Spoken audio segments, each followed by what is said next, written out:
I was going to show you a little bit how tatting is done, and this is something I learned from my mother a long time ago.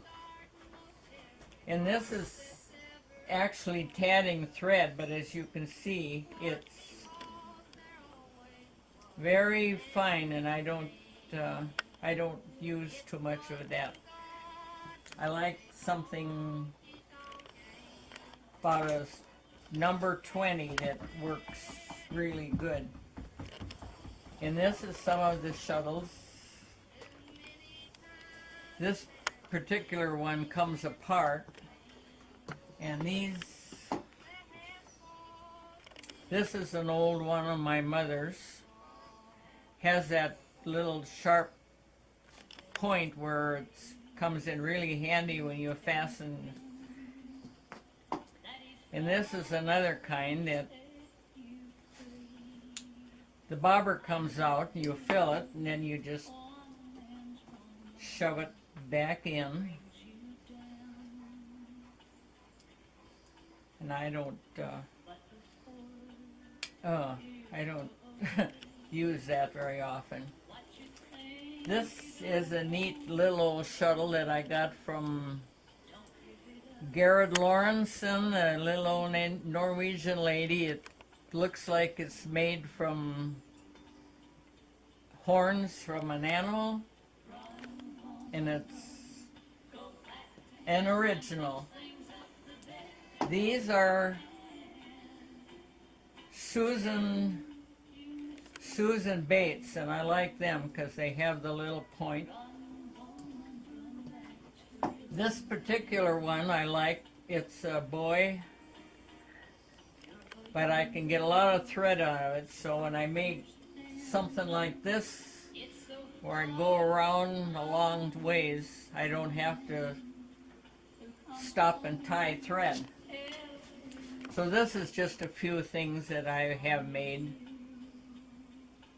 in the past, and this shows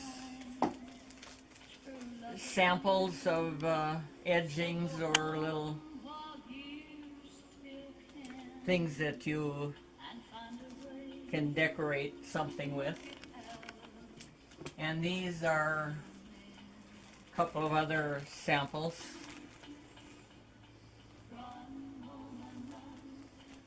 And this is one that I do want to insert material. So I can give you a quick little lesson how you start. I wind the bobber, and I usually have the thread so I have it going clockwise, and it comes down on the bottom. And to begin with, you wrap it around your hand, and then I hold this out of my way with my finger on my right hand and go under that circle thread over the top and pull it down with my fingers on my left hand. Then I go over the top, and that is the knot, and that's the only knot that you make through the whole thing. So this will make a circle when I get enough stitches on it, under and over, under and over. And to make a picot, you don't slide the knot tight. You leave about a quarter of an inch or whatever you want. And then when you pull it up, you get that little eyelet, picot. This is called a double stitch. This is half of it, and then the other half is going over the top. I can, how do you want to do this? I can't. And you have to adjust your thread either around your hand because you're working it, so you have to sometimes pull the loop bigger. Um, I'll do a quick, I suppose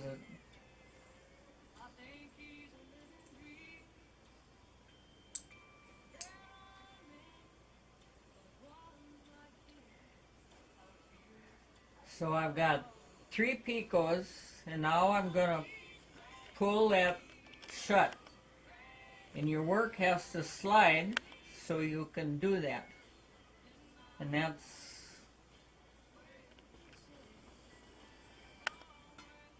that's how you begin.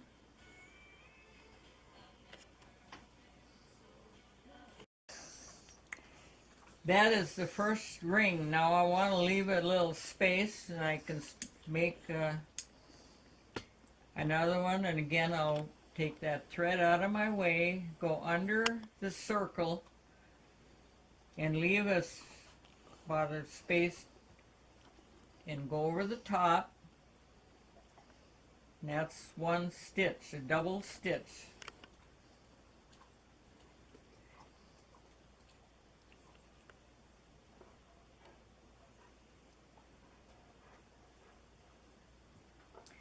Now to fasten it to the previous ring, I use a crochet hook, go through that last loop, catch the circle thread, and pull it up and run my shuttle through it, and then just tighten it down and just keep going, and that's how you fasten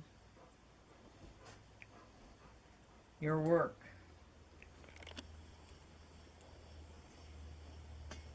But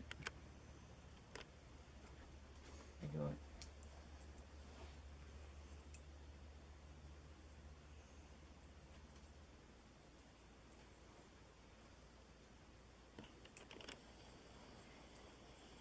Now this will be the same. I don't.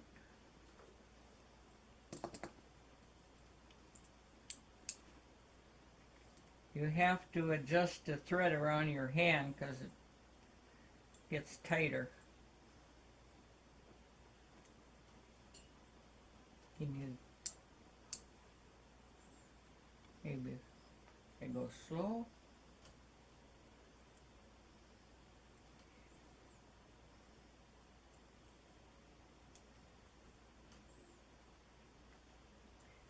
Now there is the second ring. And again, you just pull your thread.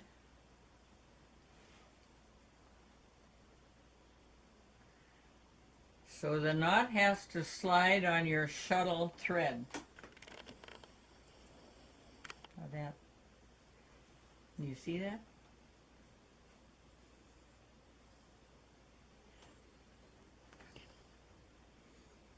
Okay, that's. Well, I want to show you how to go from one place to another on a chain. You always reverse your work, and this would be my ball thread, and I use that the same as I would ordinarily over or under and over, so you're doing the same stitch, and that'll take you to the next ring or whatever you want to make. So that.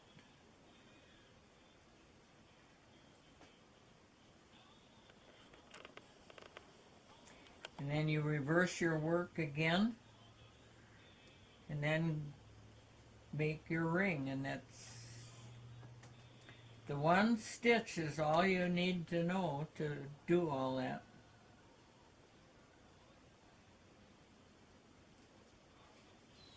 I should.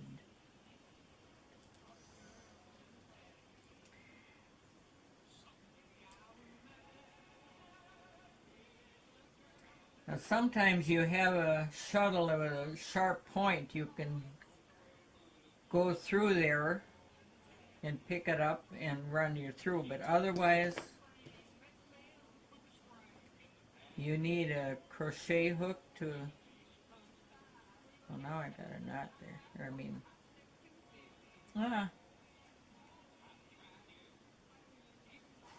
There. Got to twist it a little bit.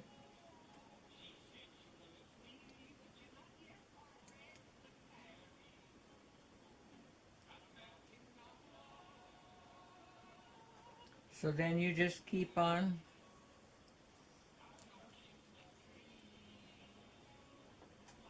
And that takes you from one place to another without...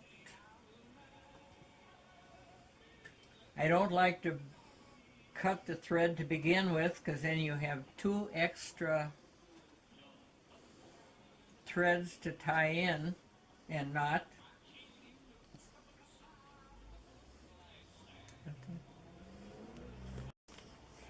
This is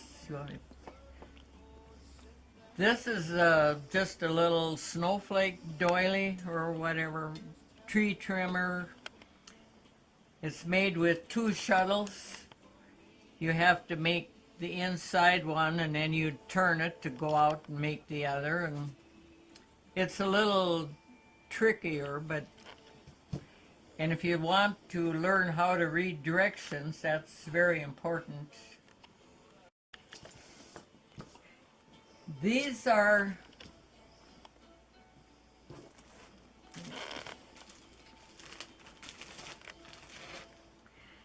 this particular one is made with all these little 4-leaf clovers are done separately. So there's a lot of threads to tie in. And I decided I can make one that's almost as pretty without that extra. And these are all similar.